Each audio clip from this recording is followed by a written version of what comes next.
Boa tarde. Hoje em destaque o 48º aniversário do 25 de Abril de 1974, que recorda-se mais uma vez, ficou na história como o Dia da Liberdade. Isto porque, conforme a proclamação feita após a vitória da ação militar que derrubou o regime ditatorial do chamado Estado Novo, o país se abriu para a democracia. Democratizar, descolonizar e desenvolver foram os três pilares inscritos no manifesto do MFA.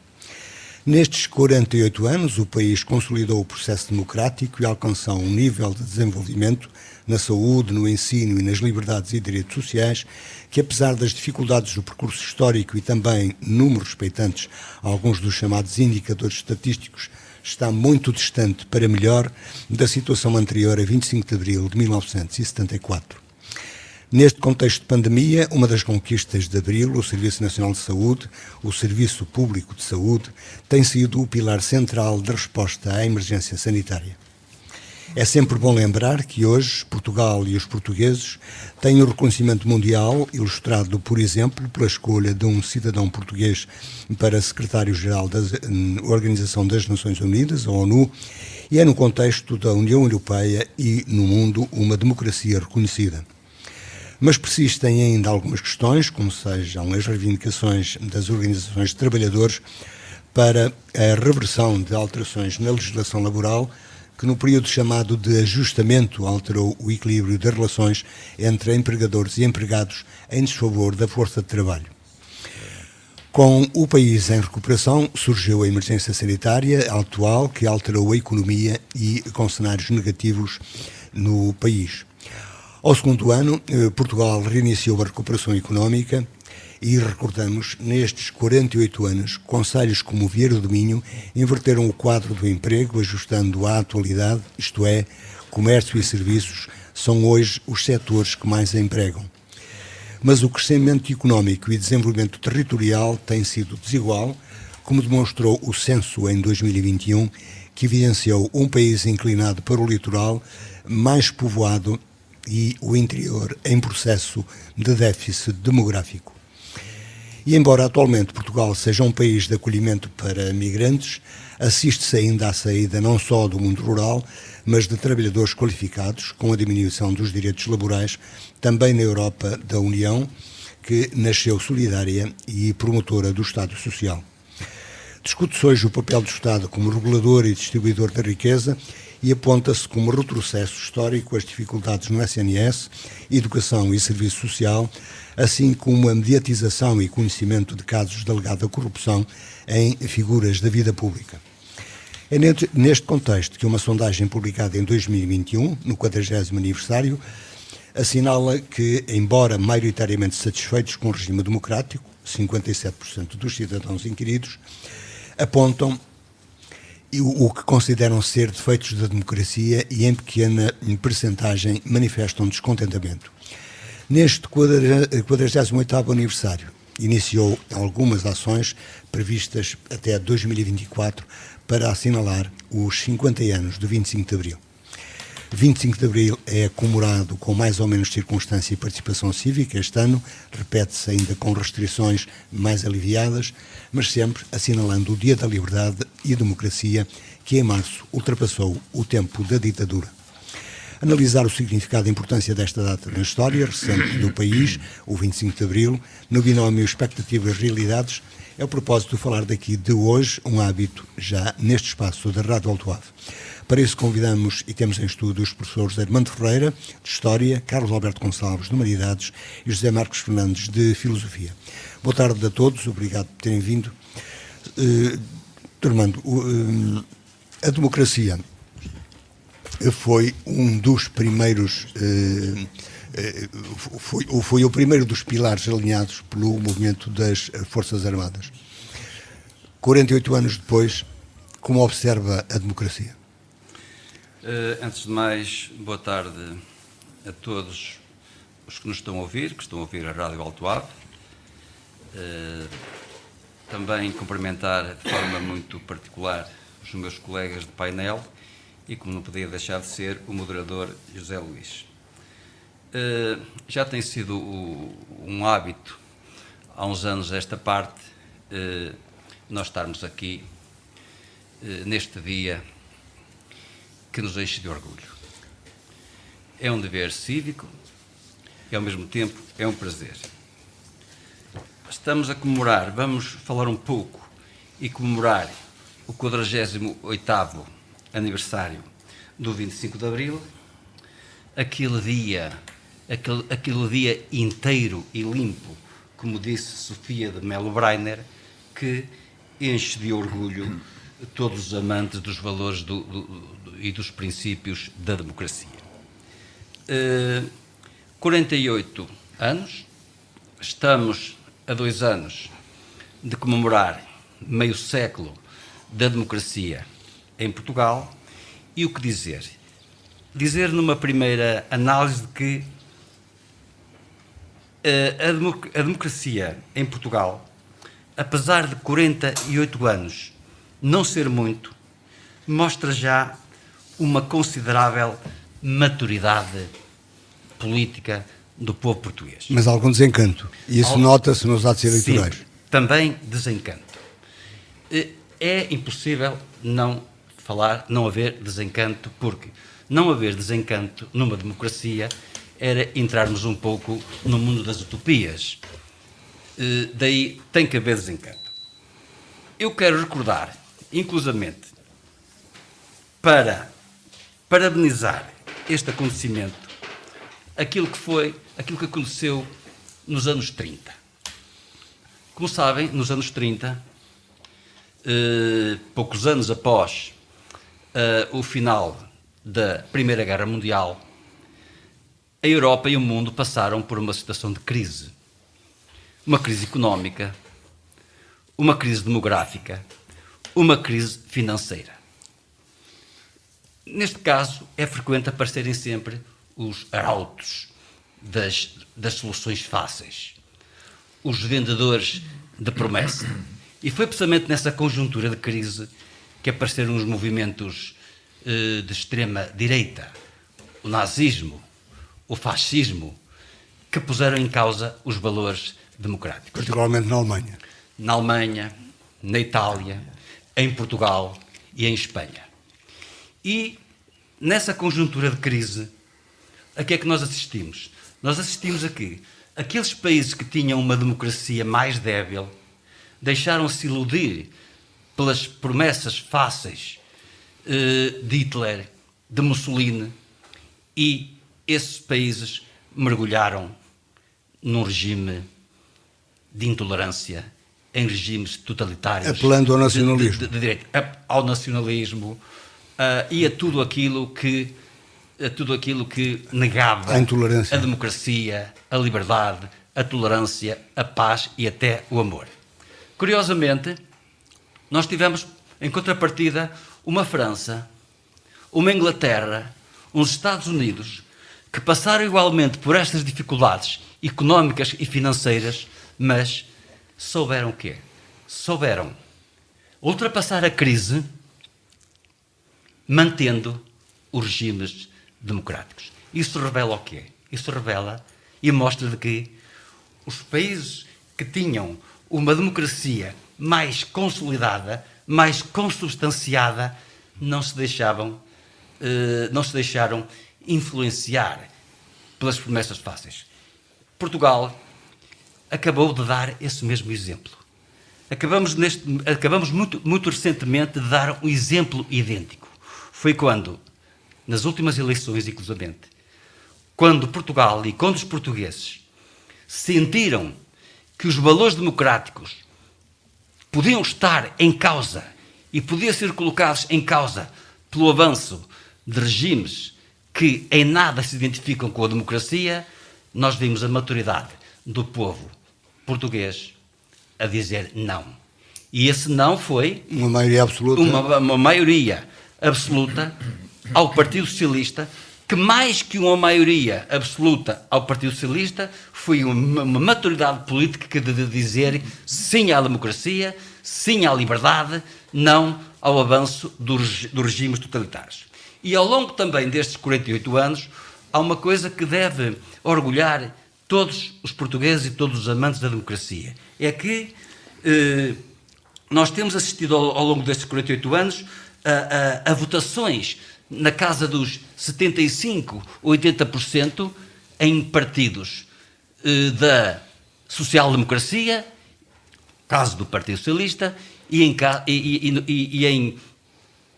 partidos da democracia cristã, o caso do PSD. Isso é também sinal de quê? De uma certa estabilidade.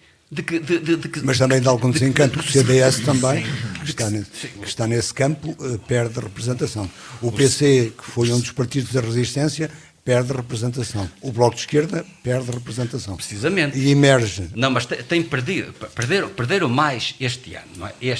Nesta conjuntura de um perigo que se aproximava e que se avizinhava, estas últimas eleições tiveram essa leitura. E merece o PS esse reconhecimento dos portugueses?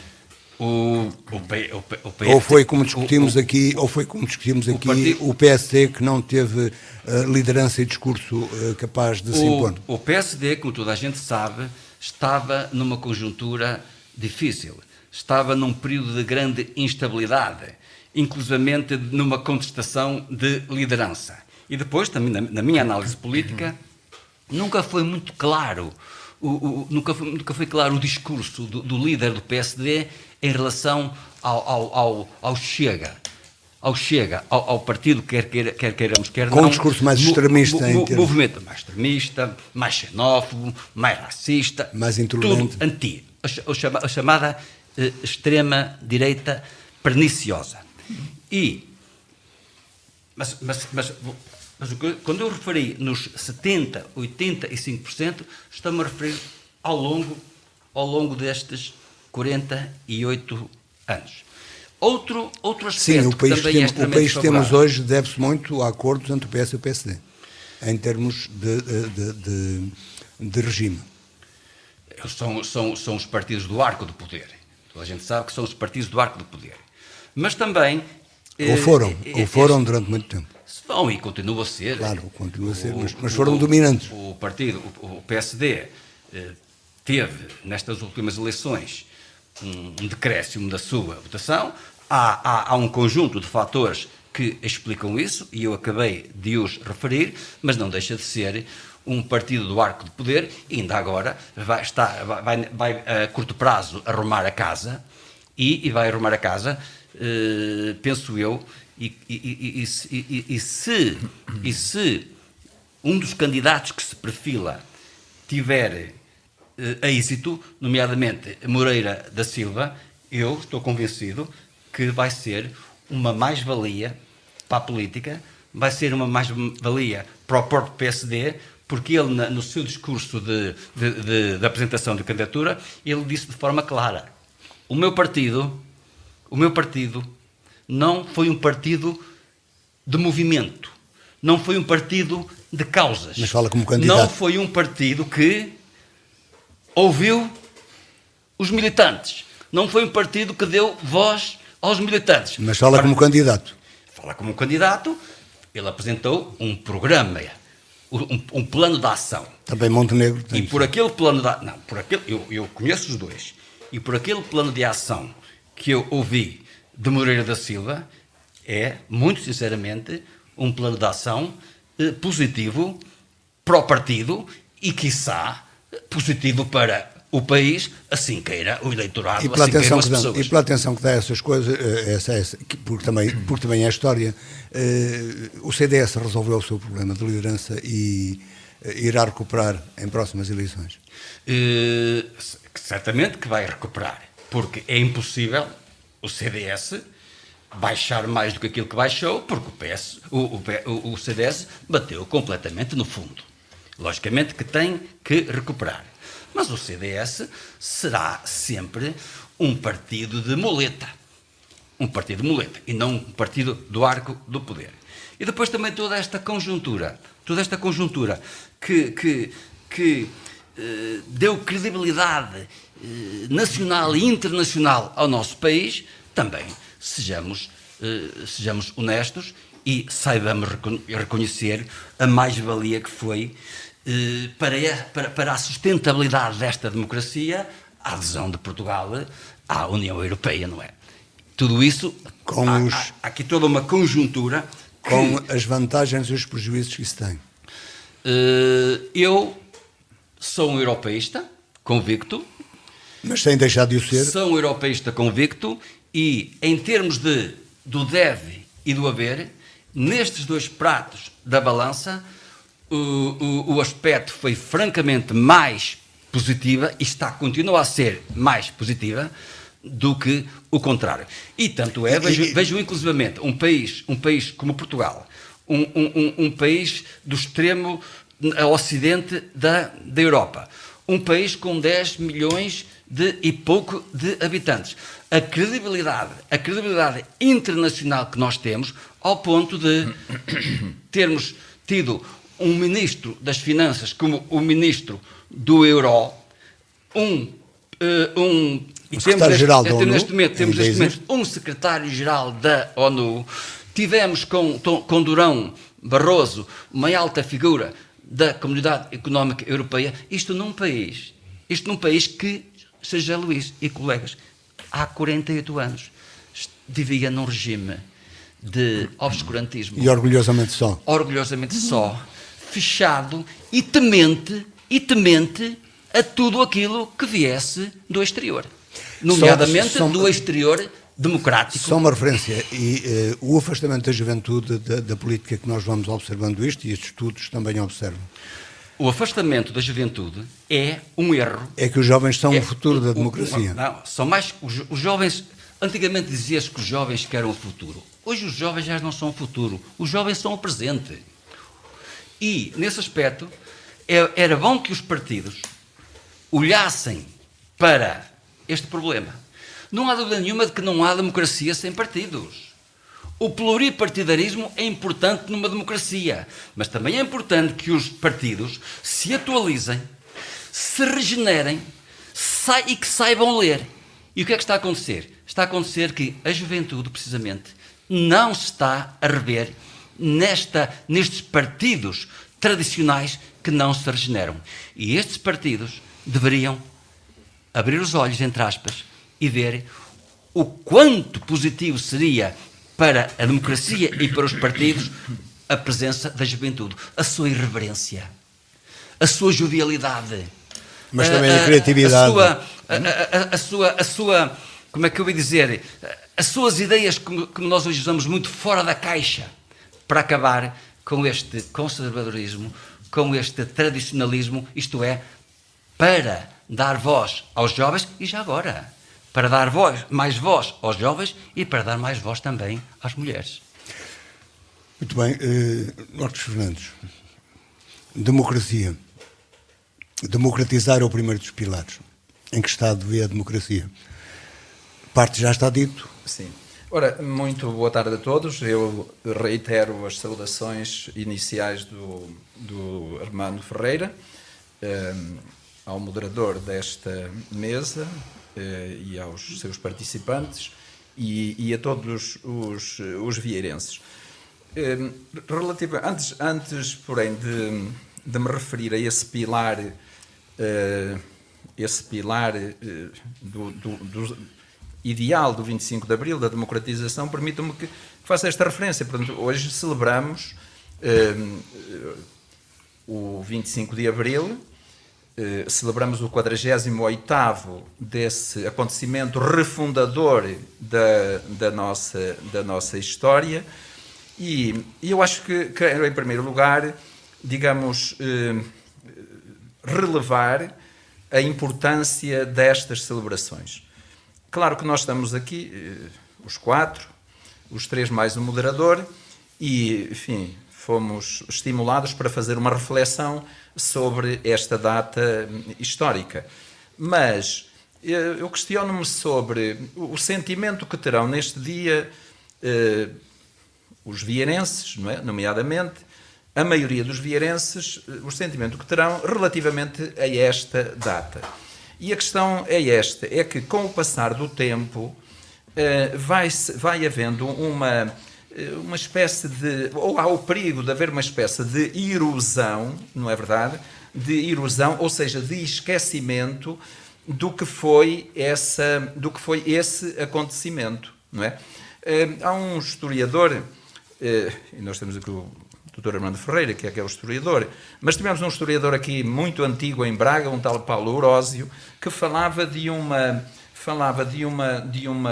era considerado o primeiro filósofo da história, e falava de uma teoria da emotividade, que considerava que à medida que os acontecimentos vão ficando para trás, vai havendo um fenómeno do esquecimento. Ele dava isso, chamava a teoria da relatividade emocional. Porque não é alimentado?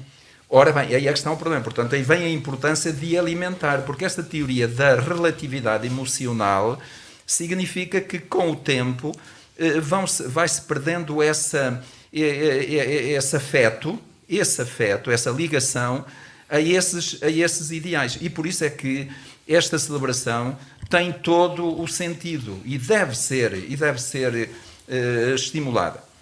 E depois há esta questão, portanto, porque é o perigo do esquecimento, é real. Vedes, um dos capitães de Abril, o Salgueiro Maia, tinha perfeita consciência deste risco do esquecimento. Aliás, eu já repeti aqui uma frase do fim do filme Os Capitães de Abril, em que ele dizia que o meu destino é perder-me na noite da história.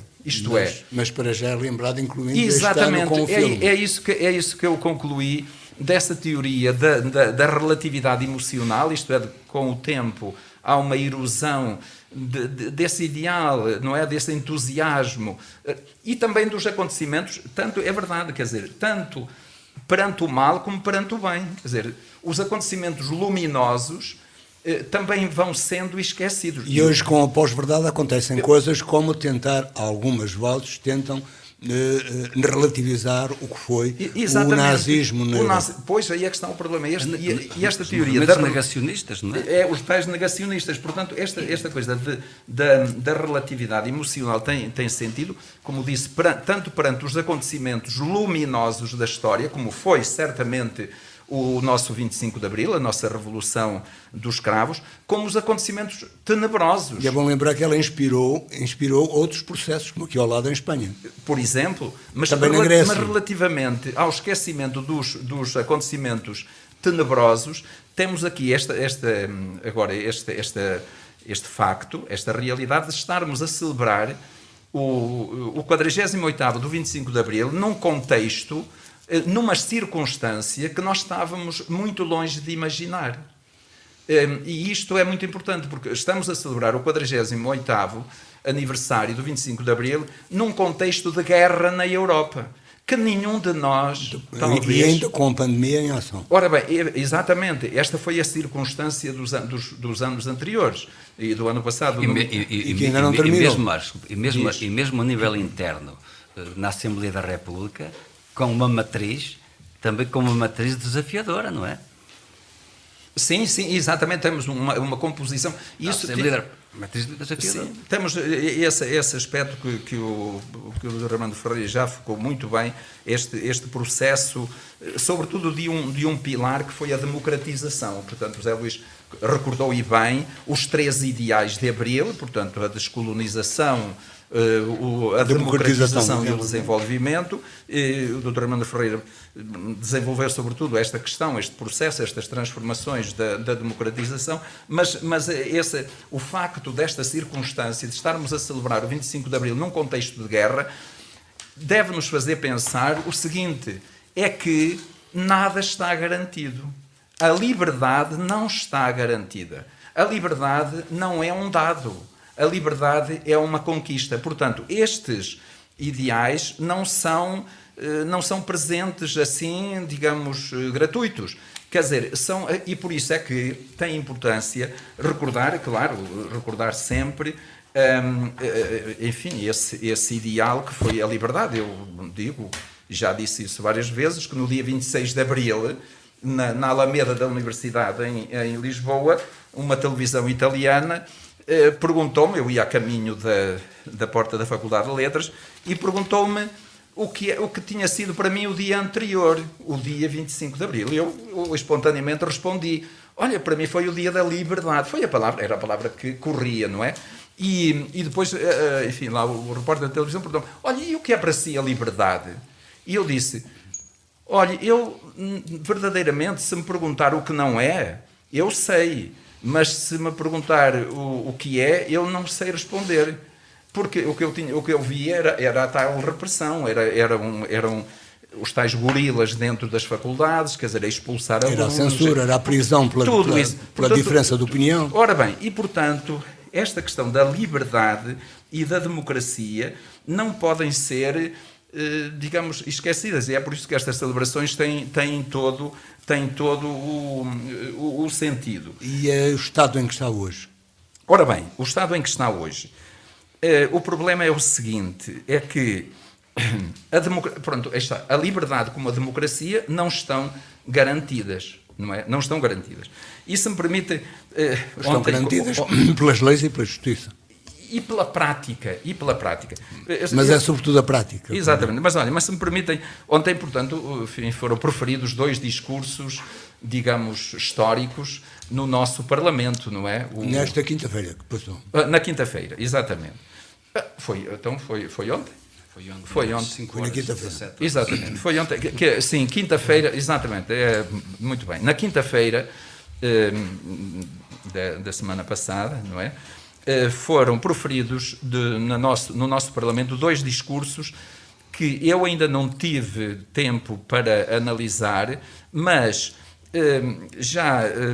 enfim, tive conhecimento de uma das afirmações que o presidente da Ucrânia fez no Parlamento, que disse que temos que garantir que todas as pessoas tenham direito à felicidade e à saudade. É curioso que lhe disseram, certamente, que a saudade era um sentimento muito emblemático do povo português, e ele utilizou essa palavra. E já que utilizou essa palavra, eu queria aqui recordar o seguinte, que a saudade, que é considerado um sentimento genuíno, um sentimento típico, quase exclusivo da alma do povo português, é preciso recordar que a saudade tem 2 faces. A saudade tem uma face virada para o passado e uma face virada para o futuro. É claro que essa saudade... Se voltarmos a saudade para o passado positivo, positivo. Exatamente. Porque há saudosistas de um passado negativo. Que isso é fixação no passado. Mas a saudade como lembrança, isto é, como recordação, com este caráter retrospectivo, é muito importante evocar esses acontecimentos. É por isso que o 25 de Abril tem esse. Mas diz ele também que os povos têm direito à felicidade e à tal saudade. E a saudade tem também esse aspecto prospectivo. Portanto, recordar o passado para projetar o futuro. Mas relativamente ao que o José Luís está a dizer, o problema da democratização, este é que é o problema. E a democracia não está garantida. A democracia não está garantida. Não está garantida porque nós não nascemos democratas. Nós nascemos intolerantes. A democracia é uma aprendizagem. Nós temos que aprender e é por isso que... Mas não evoluímos já ao ponto de sermos capazes de resolver sempre pelo diálogo, por isso existem as Nações Unidas. Mas José Luís, o que está acontecendo na Europa, nós não imaginávamos que isto pudesse acontecer. E já que está aqui... Também não imaginávamos que podia acontecer o que aconteceu no Iraque, o que está a acontecer no Iémen, o nosso professor de História, o professor Armando Ferreira, eu fiquei impressionado com... Na terça-feira, dia 19 de abril de 2022, soubemos que o ministro da Educação da Rússia, um tal Sergei Krastsov, anunciou a introdução da educação patriótica da história, obrigatória para todas as crianças a partir dos 7 anos. Educação patriótica da história. O ministro anunciou que a partir do próximo 1 de setembro todas as escolas irão começar a semana a cantar o hino nacional da Rússia e a içar a bandeira. Isto significa que o ensino da história será instrumentalizado para fins ideológicos e políticos. Isso. E, portanto, vamos aqui ver que a questão que me ocorre também nesta altura é a importância fundamental que tem a educação. Estão a ver que está portanto, em marcha um sistema educativo numa nação que é claramente uma educação belicista, uma educação nacionalista, uma educação fechada, que era exatamente a educação que nós tínhamos no nosso Estado Novo. Nós tínhamos que repetir, havia o regime, obrigava a que figurassem nos textos escolares determinadas afirmações, como, por exemplo, a nossa pátria é a melhor de todas as pátrias, não é? O problema da obediência, não é?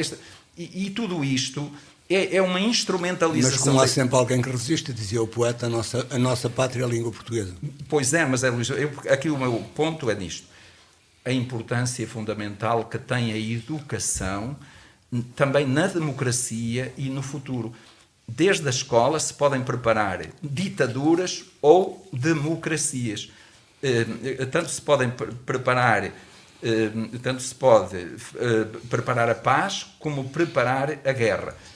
E, relativamente à liberdade, eu também quero dizer que a liberdade não está garantida. Reparem, por exemplo... Nunca está. As campanhas... Olha, e por isso esta questão, falou o Dr. Armando Ferreira, e muito bem, que não há democracia sem partidos. Mas é que a democracia não pode ser uma partidocracia, exatamente, não pode ser uma dominação dos partidos.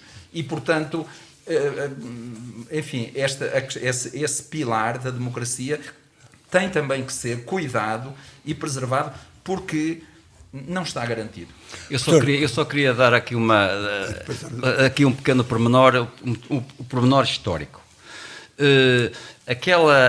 Esta medida do Ministro da Educação da Rússia é uma medida perigosa, porque trata-se de uma inculcação de valores. Ora, a inculcação de valores que existe, que é muito frequente num totalitarismo de esquerda, como é o caso, como aconteceu em Portugal, como um totalitarismo de direita. Ora, a inculcação é, inclusivamente, uma lavagem ao cérebro, onde o espírito crítico, o pensamento autónomo, não deve existir. A pergunta, a questão é mais longa e é possível hoje, com a abertura que temos, independentemente do controle de alguns meios de comunicação social, que é muito visível, né? Por exemplo, no que se retrata neste momento na guerra que se passa no leste da Europa, é possível retirar às pessoas a sua capacidade crítica. E nós vemos a resistência que se faz, por exemplo, hoje ao nível das redes sociais, por exemplo. Repare, onde houver diferentes pontos de vista, a partir dos diferentes pontos de vista, vai-se criar uma ideia final. Agora, onde há apenas uma ideia, não há outras. E, neste caso da Rússia... Eu volto ao poeta, há sempre alguém que resiste, é uma inculcação de valores. É perigosíssimo. Porquê? Porque é uma educação dirigista que mata a autonomia e que mata o espírito crítico. E que nós, os portugueses, que sentimos isso na pele, como ninguém. Nós, em particular, porque somos todos com a idade vivemos antes da democracia. Bem, eu nem tanto não sabia, mas... Carlos Alberto, nem tanto. Mas o Estado da democracia. A escola não tem nada a ver com isto. Antes de mais, um cumprimento especial a todos aqui presentes e aos nossos ouvintes em casa. Eu concordo na generalidade com aquilo que já foi aqui avançado em relação a estes 48 anos do 25 de Abril.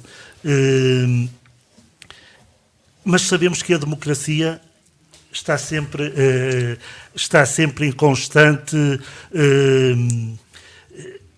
mutação, se assim quisermos dizer, neste sentido, num sentido de que nós podemos estar sempre a consolidá-la, a melhorá-la, porque nunca será, falando utopicamente, isto nunca será plena. E não será plena. Nem sempre um dado adquirido. Porque não é um dado adquirido, como está a dizer o Zé Luís, e porque tem intervenção do homem. Ou porque podem enfraquecer nos seus pilares, como seja a justiça, o exercício da Sim, o mas exercício do esse poder. enfraquecimento nos vários pilares, nos vários valores que constituem a democracia, podem enfraquecer sempre por causa da atividade humana, isto é, por causa das pessoas. E lembrava que, mas pegando no exemplo, nós, seres humanos, temos também imperfeições, temos quer físicas, quer até espirituais, se assim quisermos. Espirituais e ideológicos. Ideológicas, não é? É evidente que essas imperfeições, o normal é irem sendo trabalhadas, irem sendo melhoradas e deixarem de ser imperfeições e tornarem-se numa coisa boa e ideal para a sociedade. Ora, é exatamente isso que acontece. Dentro da democracia também acontece, às vezes, alguns elementos mais tóxicos, se assim quisermos Mas dizer. em relação... Agora, a razão, ou melhor, o nós aferirmos se a democracia está mais ou menos consolidada, está mais ou menos madura, é esse conseguir eliminar esses elementos tóxicos. Daí eu não ficar... E como numa sociedade ainda com uma elevada, em relação à Europa, uma elevada iliteracia. Uma elevada iliteracia. Aí é evidente que não nos podemos comparar com o antes de 25 de Abril.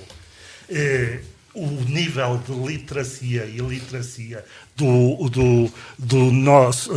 da nossa população é completamente diferente.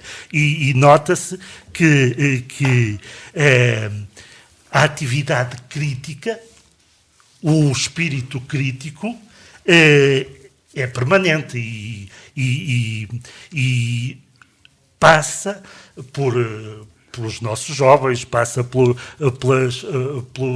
adultos, passa é intergeracional. Passa pela escola. E passa pela escola. Passa pela escola. A educação cívica. E também é razão, também é para além de ser a função, também o facto de a geração mais nova ter esse espírito crítico também é devido à função da escola. E neste momento acho que é uma função infalível, que não pode faltar, mas que também não pode ser utilizada de forma errada, como já vimos aqui alguns exemplos. E volta a bocado, mas não é por termos, enfim, maior número de pessoas, sobretudo mais jovens, com mais literacia, que põem em causa, e são mais críticos por isso, portanto, estão com um sentido crítico mais desenvolvido, e com a atitude dos chamados partidos tradicionais, de que aqui falamos habitualmente, os principais partidos, e que foram os fundadores da democracia no pós-25 de Abril, não é isso que os leva a afastar-se. O facto de termos 2, 3 partidos aos quais podemos chamar os fundadores da democracia, isso não lhes dá o direito de se sentirem de forma estável ou se sentirem os donos disto, da política, digamos assim. E então o que fazer? Pergunta-se. O que fazer, tal e qual como a democracia e o país têm evoluído ao longo dos anos, os partidos também têm que se adaptar. E têm que se adaptar o mais rapidamente possível. E sabemos que há partidos que se estão a adaptar melhor, há outros que não. E temos o exemplo, por muita pena minha, e toda a gente sabe a minha sensibilidade política, que é o PSD, e já agora discordo da ideologia da democracia cristã, que não tem nada a ver com o PSD. Qual é, então? Qual é então a sensibilidade? É social-democracia e desculpa, social-liberal. Não há outra coisa. Social, aliás, basta ver... Isso é mais ligado para o CDS. Carlos, talvez que se assume... em que bancada é que está o PSD no Parlamento Europeu? Isso Qual é? é verdade, já esteve na social-democracia e agora está no PP. Mas Claro. Isso também é história. Isso também é mas história. isso Isso também é história, a não é? nível europeu. E é bom lembrar que foi com Sá Carneiro. E é bom lembrar que foi com Sá Carneiro. Atenção, Primeiro do que o Partido Socialista, quem assumiu a ideologia social-democrata foi o PSD. Oh, meu Deus. Não, Oh, meu Deus. teve que vir o Mário Soares meter o socialismo na gaveta, como se diz, por aí, para aparecer, para vir a social-democracia ao de cima dentro do PS. O Partido Socialista tem a inspiração de um Willy Brandt, não é? De uma social-democracia, desculpa. Sim. Aliás, eu isso conheço na história, Carlos, conheço na história. E atenção, mas quando eu falei no PSD como uma democracia cristã, atenção, é num sentido positivo da Sim, democracia mas cristã. não é esse. Mas só um pormenor. De facto, ter quem isso. se afirma como o partido da democracia cristã é o CDS. Tem se afirmado sempre ao longo do tempo. Afirma-se, mas não é. Mas não é. Esse é que é o Sim, problema. mas isso já... Por isso é que, Mas eles, não está aqui. por isso é que eles quiseram Mas mudar isso- CDS-PP. Mas o CDS não tem aqui advogado. Sim, mas Não pois, é. mas é isso que eu digo. Mas, não aliás, é no o que me sentido referi... pejorativo de maneira nenhuma, Carlos. Sim, mas É só aquilo que estou a... acontece na história. Mas eu só estava a dizer aquilo que eu penso. Mas eu estava-me a referir... Pronto, em relação à minha sensibilidade política, que é o PSD, mas estava a dizer que tenho muita Também pena, eu falhas. tenho muita pena de ver outros partidos, e nomeadamente o Partido Comunista, a deixar-se arrastar pelo antigamente, digamos assim, deixar-se arrastar... Ou pela e sua não- coerência. e- Ou pela sua coerência. Ou incoerência. coerência Com obsolência. no sentido... Eu não achava essa... Em alguns Coerência. pontos, eu acho a coerência É mais positiva. por as incoerências. Nesse caso, se é coerência, eu não a acho tão positiva. Se é coerência é muito mau. Não é? Não a acho tão Se é positiva. coerência é muito mau, José Luís. Agora, Eu perguntei. Eu vou-lhes dizer porque... Eu perguntei. Agora- Vamos deixar concluir o Carlos, tem todo o direito. isso é um dos exemplos de um partido que, na minha opinião, não se está a adaptar aos tempos de hoje, aos tempos odiernos, à situação atual do país e do mundo. Pior que E do isso. mundo. Está a regredir ainda. Não é?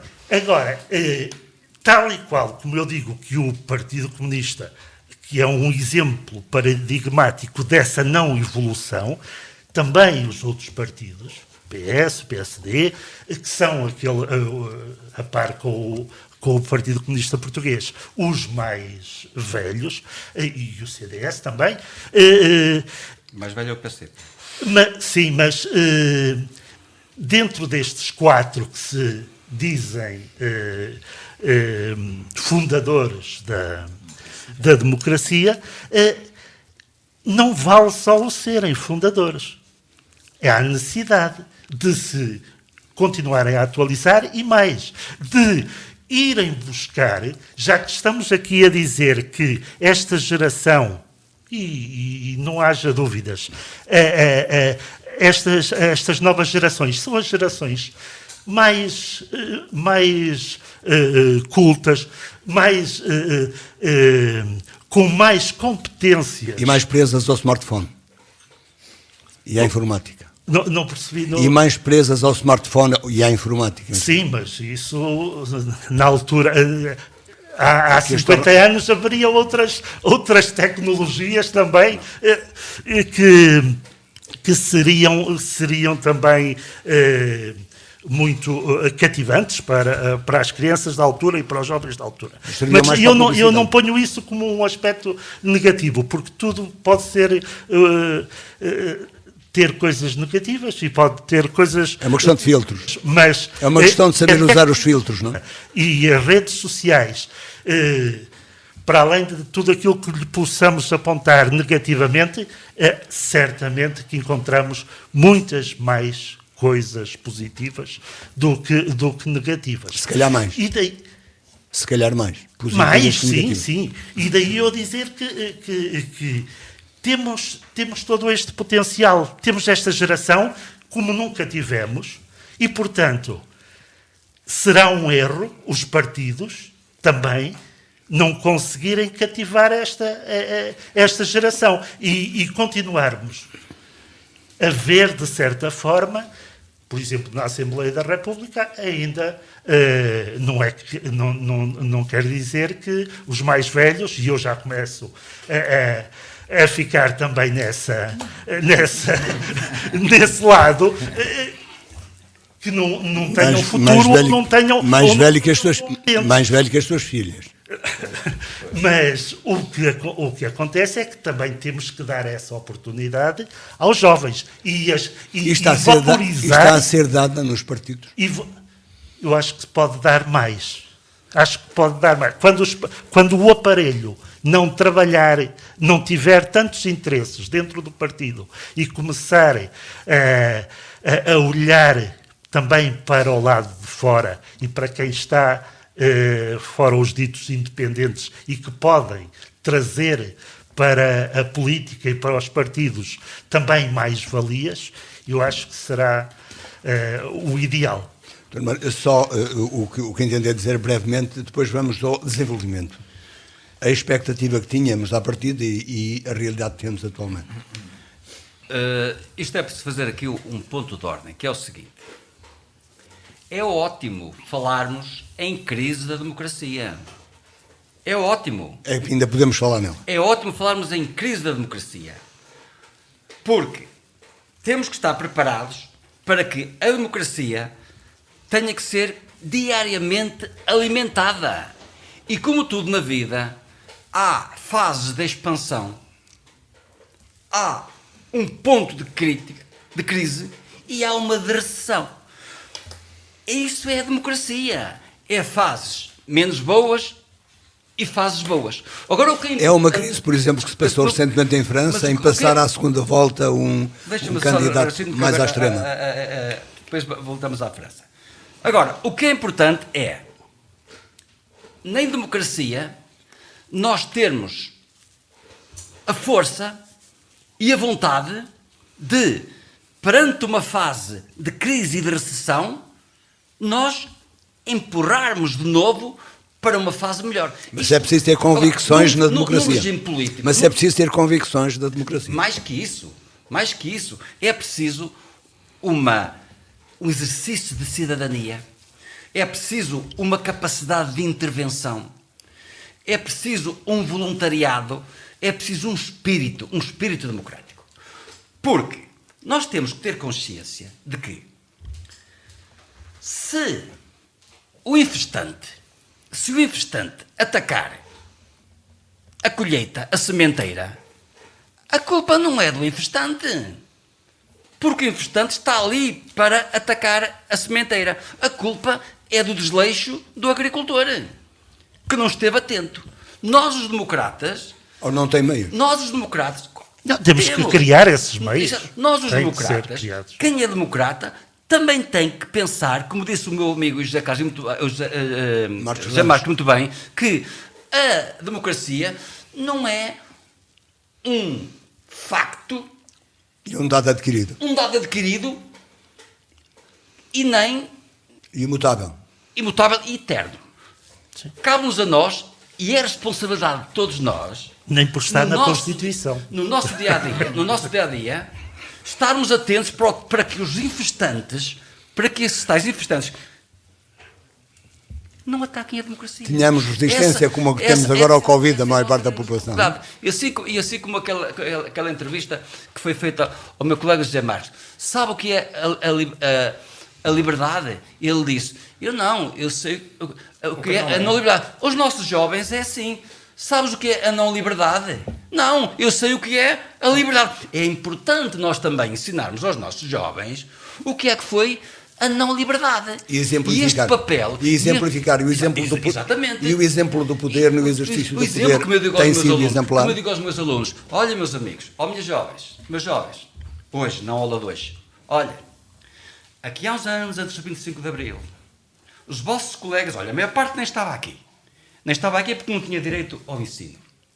E os que tinham o direito sabem que estavam aqui, olha, estavam a ser bons rapazes, estavam a ser preparados, inculcados para ir para o serviço militar, para Angola, e sabem vocês estavam a ser preparadas, inculcadas para serem boas donas de casa. Era a realidade. Era ou não era? Era a realidade. Era ou não era? Mas aquilo que o professor Armando Uma Freire boa está a senhora dizer, seria uma boa dona de casa. está a falar dos infestantes da democracia, mas esses infestantes de facto podem ser de fora, que são os antidemocratas, portanto os ditadores. E também dentro. O problema é também dentro. Dentro. E há bocado o Zé Luís falou dos defeitos da democracia, que podemos falar das mazelas da democracia. E porque é que o Carlos falou aqui, enfim, bastante da necessidade dos partidos se atualizarem.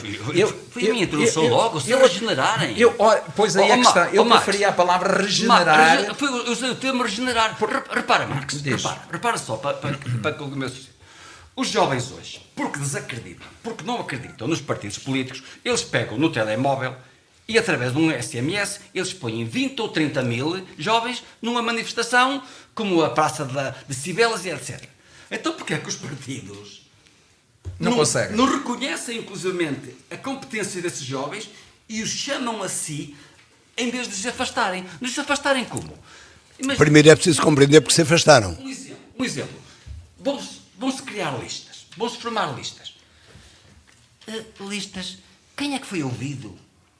Quem é que foi ouvido sobre aqueles nomes? O aparelho. Pois aí está uma mazela. O aparelho. Uma As pessoas mazela. dizem assim, eu nem sequer fui ouvido, nem achava. Pois. Mas eu não vou votar. Pois. Ou vou votar, mas vou votar porque vou votar obrigatoriamente na cor, porque tenho que ir. Mas não há ali uma convicção. Não há ali uma aproximação. Não há ali uma paixão. Nós hoje não vemos jovens a dizer, eu não quero também, o Passos é fixe, o Costa é fixe. Como houve noutros tempos que diziam. Como noutros tempos. Porque nesses tempos os jovens empenhavam-se, aderiam, mas aderiam de forma natural. Porque viam ali algo. E conheciam mais de perto. Deixam de ver. Pois. E o problema E aqueles jovens, muitos que vão cheios de vontade, começa a máquina partidária a regimentá-los. Pois. Mas olha, uns engolem a pastilha e passado 3 ou 4 anos ainda estão piores que os velhos. Os outros vão-se embora. Muito E bem, quem perde a democracia? Mas nós olha, temos... só um parênteses, há um bocadinho referiram aqui. Mas nós temos de prosseguir referiram dois porque- nomes. Olha, referiram o nome do português de António Guterres. Eu tenho pensado digamos, na amargura que este homem deve sentir diariamente, porque deve ser um peso terrível ficar no seu currículo o deflagrar de uma guerra. E um humanista como ele é. Um humanista como ele é, o coisas deflagrar que- de uma guerra que vai deixar umas marcas terríveis. Mas pronto, isso Mais do que isso é não ter condições, não ter quem lhes dê também condições, pois é. para Mas para isso- intervir intervir, e para é. fazer Ó, Carlos, alguma... ó, Carlos. Mas Por isso é incrível algo, que mas pareça. isso não será algo de que Por incrível toda a que Europa terá de refletir no Por futuro, incrível que pareça, Carlos, É uma crise. A ONU está-se a Incluindo transformar os países numa da NATO. SDN. Está moribunda. A SDN, que foi criada a seguir à Primeira Guerra Mundial, teve um falhanço tal. Claro. A SD são a Sociedade das Nações. É bom lembrar que E a não ONU temos vai a todos. caminho. E a ONU vai a caminho de uma SDN. Pois, do esse é o problema. Do fracasso de uma Pois, SDN. isso também precisa ser refletido, mas agora nós temos de refletir e já passamos um pouco Mas além só do mais, tempo. há um bocadinho também outro nome, já que referiram aqui um candidato, foi referido aí o nome dele, do Jorge Moreira da Silva. Eu só quero fazer esta referência. Que nós conhecemos aqui como jovem social-democrata. Pois, eu tenho um livro dele. Sim, eu tenho, Famalicão já eu agora. tenho um livro dele Que é o em que Famalicão. ele tem uma experiência de organizações internacionais, sobretudo da questão do ambiente, Exatamente, etc. um Fantástico. ecologista com Carlos Fantástica. E eu queria dizer só duas coisas.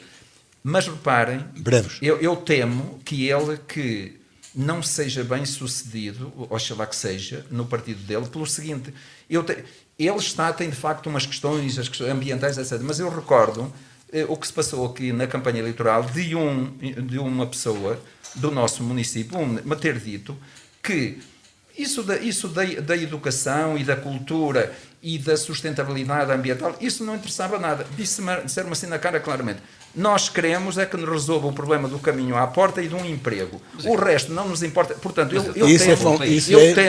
isso já referimos à iliteracia. Eu temo que aconteça isto, mas quero só dizer mais uma nota, que o último capítulo do livro do Jorge Moreira da Silva é sobre uma questão muito importante, que é um novo estilo de liderança. E eu acho que é uma das, já que falamos aqui da democracia e dos partidos, há uma crise de liderança nos partidos, isto é, e o que ele defende é uma liderança que ele chama uma liderança servidora, baseada num sociólogo do chamada, servant leadership, que é os líderes partidários, os líderes autárquicos, etc., têm que adotar o novo estilo de liderança, de saber ouvir, de saber decidir, de conjugar, de atender a todos, não é verdade? E de fazer com que os jovens cresçam na sua educação, que os cidadãos cresçam. E, portanto, o problema é servir e não servir-se. Portanto, esta é também a questão da liderança. É por isso que noutras... Sim, mas isso está intrínseco àquilo que estávamos a falar dos partidos e da regeneração ou da será por isso que noutras... Esta questão das lideranças e que está hoje também patente, quer no ensino, quer na vida empresarial, tem que ter a função de agregar, não é de dissociar ou de pôr à margem quem não é ou quem não tem a minha opinião. E ser tido e afirmar-se como se afirma noutras latitudes, servidor e não serviço do poder. Ser um servidor quando é eleito. Mas nós temos de avançar agora para o desenvolvimento, Dr. Armando. Os jovens deixarem de ver um partido político como uma Santa Casa da Misericórdia ou um centro de emprego, não é? Os jovens, se calhar, vão aderir. Mas as misericórdias têm um papel importante. Mas, principalmente o centro de emprego. O centro de emprego. E a crise das lideranças nos partidos começa logo por aí. É quando um partido do arco do poder deixa de o ser e há toda uma clientela que deixa de ser alimentada, e esse líder vai ter que ser substituído por alguém que ganhe para nós voltarmos ao poder.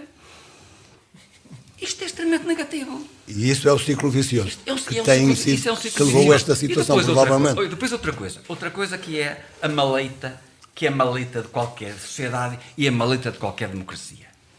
É o ideal de Abril, e o Abril fez para evitar injustiças, para reduzir as assimetrias. As desigualdades. No entanto, continuamos a planear o país para o litoral. O pilar do desenvolvimento. O que é que nós estamos a ver? Nós estamos a ver que esta pandemia veio trazer a nu as assimetrias. As desigualdades. Uma crise que não afeta todos de igual modo. E quem é que afeta mais? Os mais pobres. Os mais pobres. E depois, a justiça. Que justiça é que nós temos para ter uma democracia saudável? Uma justiça lenta, e que recursos uma justiça cara, e que recursos uma justiça que prende rapidamente o que não tem possibilidades e arrasta os processos e sine die até à prescrição. Quem tem mais dinheiro tem mais possibilidade de uma defesa mais... Isto é que mina a democracia. Porque diz-se que... Então tem que o agricultor tem que estar atento a este infestante. Porque diz-se que quem tem mais dinheiro tem mais possibilidades de conseguir uma defesa mais eficaz. Não diz, é verdade. Mas temos de continuar e temos agora só, e é um tempo extra também, para falar do desenvolvimento, do estado de desenvolvimento que nós estamos atualmente. O desenvolvimento que é que consiste? Estão expectativas satisfeitas ou não? Não, repare, enquanto nós formos um país enquanto nós não formos uma Inglaterra, no século XIX, em que tanto vivia bem o landlord, que era o aristocrata das terras, como vivia bem o burguês capitalista das indústrias, enquanto nós não conseguirmos isso, ou seja, enquanto não houver um equilíbrio entre o interior, E o terceiro pilar, o povo. entre o interior e o litoral, entre o mundo rural e o mundo urbano, nós estamos condenados. Porque quais são os estudos? Os estudos dizem que daqui por 10 anos, 15, nós temos 75% da população nos centros urbanos. É a cidade que se transforma na metrópole e agora vai para a megalópole. Não há nenhum país que, Portanto, é preciso que tenha futuro. Quer dizer que é com esta preciso políticas de ordenamento e desenvolvimento capazes de fixar. como um todo. E investir inclusivamente, os políticos terem noção disto. Nós sabemos que no mundo rural há menos leitores, mas também há gente. E não apostar tanto numa cidade, porque aqui é que está o eleitorado. Porquê? Porque nós temos que ver o país como um todo e o que é que está a acontecer neste momento ao mundo rural. É nós estarmos a transformar em casas de férias, do mundo urbano que vem cá. Estamos quase como o brasileiro. Casas de férias, campos vazios. Estamos quase como o brasileiro que vivia com a bunda, não é? Sentada no saco do café. O café entrou em crise e bateu com a bunda no chão. Ora, se nós tivermos um equilíbrio entre o litoral, o interior, o urbano e o rural, nunca há este tombo. E isso é políticas centrais de planeamento. Política. Olha, se calhar. A regionalização é uma delas? Fala-se muito na regionalização. De qualquer maneira, não estou a dizer que seja, mas não há como experimentar. É um instrumento. É um instrumento. José Marcos Fernandes. Um experimento sério. José Marcos Fernandes, Diz. o desenvolvimento está à Ora bem. altura das expectativas criadas? Como disse Não, o eu penso que... Só para terminar, diz. é que eu tenho muito medo deste tipo de desenvolvimentos que não são antibióticos, que são como a aspirina, que só passa a doença de um lado para o outro. E ainda agora, esta bolada, a bazuca que aí vem, pode funcionar como uma aspirina e não como um antibiótico. E nós precisamos é de antibióticos, não é de aspirinas que apenas passa a doença de um lado para o outro. A tal sustentabilidade. Exatamente. Sobre esse pilar do desenvolvimento, de facto, penso que é um dos ideais de Abril que não está cumprido, sobretudo, de facto, no mundo rural, Nenhum deles, Marcos, nenhum deles. em metade do país. Nós temos desde em metade do pequenos. país. Ora bem, E num país por um todo, nós temos sinalizados 2 milhões de pessoas a viver abaixo do rendimento limiar. considerado, Mas do limiar de pois, pobreza. exatamente, essa 2 questão, milhões de pobres, mas num exatamente. país com 10 milhões de habitantes. Sim. É por isso que os partidos têm que se regenerar e, de facto, tomar a sério. Portanto, a questão da responsabilidade, esta é muito importante, porque nós falamos da liberdade, que de facto é um dos valores principais, primaciais do 25 de Abril. Mas não se pode pregar democracia a estômagos vazios. Isso, mas eu queria falar essa liberdade. A outra face é a responsabilidade. E tem que ser. E, portanto, nesta questão da responsabilidade, os nossos governantes, voltamos à questão da liderança, mas muitos dos nossos líderes, e sobretudo aqueles que cometem ilegalidades, que se aproveitam do seu poder, do erário público, esses não têm um pingo de responsabilidade, não se vêem. É uma das coisas importantes desta celebração. Alguns estão apanhados pela justiça. Exato, mas era verem-se ao espelho do 25 de Abril. Era isso que eu recomendava a todos nesta celebração e neste aproximar-se do cinquentenário das bodas de ouro da nossa Revolução de Abril. Que todos nos víssemos ao espelho do 25 de Abril e ver esses ideais que lá estão refletidos, que lá estão plasmados, e ver esses que sujam o 25 de Abril. Portanto, o professor Amanda Ferreira falou que esse verso belíssimo da Sofia, esse dia inicial inteiro e limpo, é o que nós queremos um 25 de Abril limpo, queremos um país limpo, Mas relativamente a esta questão do desenvolvimento, repare, nós tivemos em 2017 uma catástrofe que foram a questão dos incêndios, que acordou o povo português para a realidade miserável do mundo rural, do interior rural. E surgiu um movimento de revitalização desse mundo rural. Olha, eu penso que isso está morto. Olha, algum até que tinha essa responsabilidade, já morreu mesmo, que era o Jorge Coelho, que tinha também... mas outros... E essa questão, por exemplo, eles viam uma coisa. As acessibilidades. Isto é, se não houver condições para os empresários se fixarem no interior... Condições viárias, não é? Não vamos a lado nenhum. Isenções, benefícios fiscais. Era outra vertente, exatamente, Armando. Era a questão fiscal. Era os incentivos fiscais, era outra das promessas que foi feita. Foi feita na sequência dos incêndios de 2000. Que ainda vai, então, fazendo alguma coisa só os municípios, que vão dando alguns municípios. Olha, os municípios, enquanto não se... Isso é uma questão. Um município sozinho não faz nada. Um município sozinho não faz nada. Se os municípios não se associarem e constituírem umas forças de pressão, não conseguem... E as CIMs e as comunidades intermunicipais não são. Eu penso que isso... Que eu já ouvi alguém, até nem sei se ouvi o nosso Presidente da Câmara, que não... Quer dizer, que não acreditava muito na força das CIMs. Mas é o que existe. É o que existe, momento, não é? As CIMs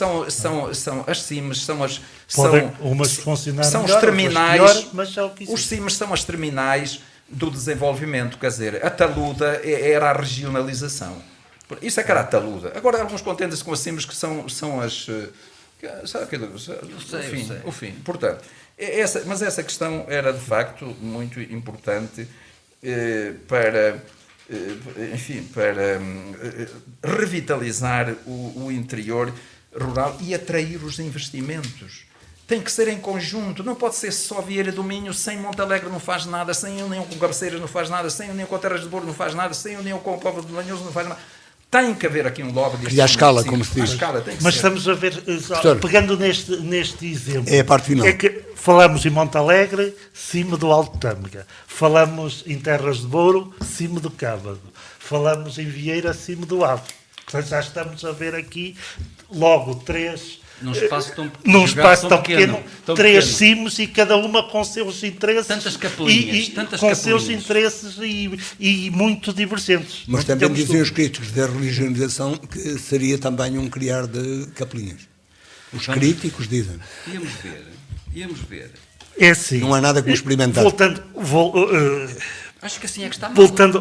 Voltando atrás, eu acho que dentro dos ideais do 25 de Abril, nós temos liberdade e não há dúvidas. Temos democracia com os defeitos que tem, mas também julgamos que está consolidada e que todos temos que trabalhar para que cada vez mais consolidada fique e mais madura seja. Agora, em relação ao desenvolvimento, realmente é aquilo que mais me preocupa e que se calhar é aquele problema que o país mais sofre, é de desenvolvimento, ou melhor, de um desenvolvimento que não é igual, que não traz coesão territorial, não traz a sustentabilidade, não traz direitos iguais a todos os cidadãos. Não confere esses direitos. Nós, na Constituição, sabemos que todos os cidadãos, todos os portugueses, têm os mesmos direitos. É verdade, no papel está lá. Mas depois, se nós analisarmos, se virmos uma criança em Vilarchão, uma criança em Campos, ou uma criança em Lisboa, será que tem as mesmas condições e será que tem as mesmas possibilidades de atingir aquilo que pretende? o seu objetivo de vida, o seu percurso, E o Estado compensador ajuda todos de maneira igual? As crianças e os médicos. Não, mas eu estou já a pegar num exemplo, porque aquilo que nos preocupa, e nós aqui somos todos professores, quase que preocupa-nos é quem está a crescer e quem vai, daqui a uns anos, tomar conta disto. E são esses. E se calhar, eu não sei se, ou não acredito, que se reproduz em desigualdades. Eu tenho a certeza que, quer na aldeia mais isolada, que tenha lá uma criança, essa criança tem, ou deve ter as hipóteses e tem as competências necessárias para ser uma criança tão competente como uma criança que nasceu no centro de Lisboa com tudo à volta. Agora, infelizmente, nós neste país ainda não conseguimos dar a todos o mesmo. De qualquer maneira, e pergunta final para meio minuto, valeu a pena? Responde como ao poeta, tudo vale a pena quando a alma não é pequena, ou é preciso ir além disto? É evidente que valeu a pena, valeu a pena porque nós temos que olhar para o ponto onde partimos. E do ponto onde partimos de 74 até 2022, nós olhamos para o país e notamos muita coisa boa. Não é tudo negativo. Apesar dos desequilíbrios. Não é tudo negativo. Agora, temos que continuar a melhorar, é evidente. Há aspectos negativos que vamos ter que lutar por eles. E, se calhar, nós aqui no interior vamos ter que lutar mais do que outros. Não é? Armando. Os 3Ds preconizados de descolonização, democratização, desenvolvimento, são, neste momento, 3Ds com letra pequena. Não são 3Ds com letra grande. A própria descolonização vê-se a relação que nós neste momento temos com as nossas ex-colónias. Chamados PALOPs. É uma relação até de distanciamento e, em alguns casos, até de fricção. Temos o exemplo de Commonwealth, etc. Veja como é que a Inglaterra liderou e como é que nós lideramos. Quando nós temos uma potência que se chama Moçambique, um país-irmão Moçambique, Angola, e neste momento Moçambique está mais virado, por exemplo, para os Estados Unidos, para a China, do que para Portugal. Portanto, até desenvolvimento. Nós não podemos falar em desenvolvimento quando vemos esta situação das injustiças, da justiça, das assimetrias, da corrupção. Onde é que está o desenvolvimento? Onde é que está o desenvolvimento? Ele existe. Não está. Já referiram que existe. Não está. Não acompanhou as necessidades do país. De todos. Todas. E se não fosse, como eu vos disse, e se não fosse o termos tido um político, Mário Soares, e a sua relação privilegiada com a Europa, e se com isso não tivéssemos aderido à União Europeia, então não sei o que estaríamos neste momento a discutir. Seja no caso da democracia, seja no caso do desenvolvimento. Mas só para concluir. Termino só reiterando uma afirmação ou uma expressão do início deste debate do professor Armando Ferreira, que é: o 25 de Abril é para nós um motivo de orgulho. Foi uma revolução bem feita, com os ideais, digamos, bem definidos, e acho que isto devia fazer pensar, e aqui acho que todos queremos prestar uma homenagem àqueles que idealizaram e ousaram esses princípios e ousaram, digamos, pô-los em prática, e todos aqueles que têm sido fiéis a esses ideais. E lamentar aqueles que, pela corrupção, pela dominação, pelas ervas daninhas, pela autocracia e pelos interesses, aqueles que têm conspurcado, sujado esses ideais, o 25 de Abril. Muito obrigado, e concluímos. Só mais 5 segundos. Há aqui, nem 5 segundos, 2. 25 de Abril valeu a pena. Nós devemos recordar o que era Portugal em 1960, nos anos 60, 60. Para quem se recorda. Nós, para quem tem memória disso. Aquilo que nós assistimos agora a estes migrantes a morrerem nas No costas. Mediterrâneo. Era aquilo que acontecia a centenas de imigrantes portugueses, os chamados imigrantes clandestinos. E que partiam a monte, como se dizia. A monte. Para quê? Porque tinham um país e um governo que não lhes dava de comer. Portanto, valeu a pena e vale celebrar. Agradeço mais uma vez José Marcos Fernandes, Carlos Alberto Gonçalves e Armando Ferreira o contributo que dão para estas conversas nunca concluídas, mas sempre úteis, penso eu. Assim que nos ouviu, onde quer que nos tenha escutado, continuo com um bom fim de semana, festejo o 25 de Abril e 2 a 8 dias vamos continuar a falar daqui. Boa tarde.